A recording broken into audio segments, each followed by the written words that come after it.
Jadi kalau kita lihat kondisinya udah pasti tidak ideal ya. Tapi sebenarnya kalau eh, yang ada di lapangan dari sisi kita investor sebenarnya tidak separah yang mungkin yang dibaca atau diberitakan ya. Jadi kita kalau mau bicara soal startup yang melakukan PHK, kita mesti bedakan dulu ya, ada dua kategori. Ada startup yang memang selama ini performanya itu udah kurang, bahkan udah mulai dari 2019 itu kita di dunianya startup itu bahkan sudah tahu ya, startup yang memang sudah bermasalah karena secara bisnisnya tidak ideal ataupun juga secara unit economics juga sudah tidak ideal dari awal.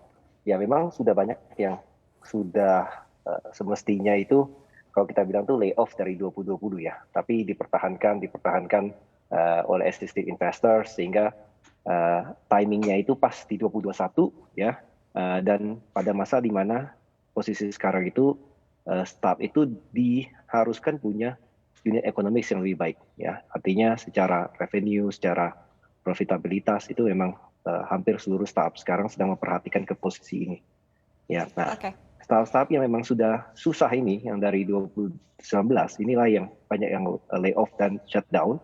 Dan di kategori kedua adalah startup yang performanya sebenarnya masih baik, cuman mereka harus memperhatikan unit ekonomik sehingga menjadi lebih Kemudian konservatif. kalau dari kondisi di tahun 2022 ini juga kan cenderung menantang begitu ya. Tadi kita juga sempat membahas begitu terkait dengan seperti apa kondisi di pasar mata uang kripto, dan kita ketahui ini juga bisa menjadi salah satu source begitu kan sebetulnya untuk modal Ventura sendiri begitu menaruh asetnya di kripto begitu. Anda sendiri melihat kira-kira sebetulnya untuk risk appetite dari para modal Ventura ini sendiri di tahun 2022 ini seperti apa sih? Apakah memang cenderung lebih menahan investasinya di startup dan juga di hal-hal lain atau seperti apa?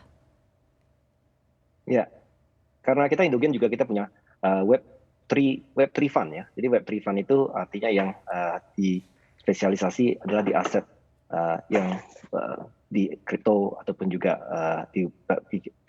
infrastruktur dari Web3 ya. Jadi saya bisa menjelaskan juga bahwa investor di Web2 yaitu investor di startup dengan investor di Web3 yang merupakan dari kripto dan NFT ya, itu tidak sama. Nah, posisinya untuk market ASEAN itu hampir tidak ada investor Web3. Indonesia bahkan kita dunia adalah the first ya, Web3 International Web3 Fund ya, di launch dari Indonesia.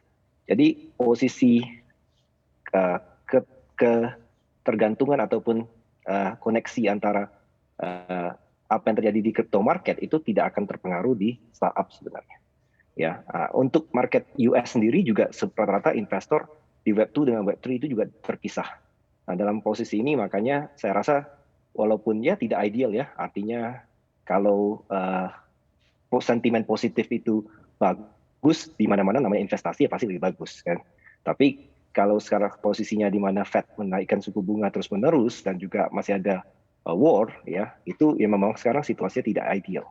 Ya, akan nah situasi tidak ideal inilah semua staff itu mesti ya pinter-pinter ya untuk mempertahankan walaupun posisi sekarang ini tidak ideal, tapi sebenarnya peluangnya bagus sekali ya untuk market ASEAN. Oke, tapi kalau dari modal Ventura sendiri apakah akan cenderung lebih konservatif begitu dengan kondisi saat ini? Kita sebenarnya kalau secara investasi kita masih agresif ya, dan seluruh rekan-rekan venture capital lain atau modal Ventura lain juga sangat agresif. Cuman benar-benar sekarang memperhatikan sekali ke unit economics. Jadi tadi sudah saya jelaskan revenue, pendapatan, growth kita pasti tetap butuh growth yang cepat, tapi growth itu mesti sustainable. Ya, artinya bukan karena disubsidi sehingga mendapatkan growth.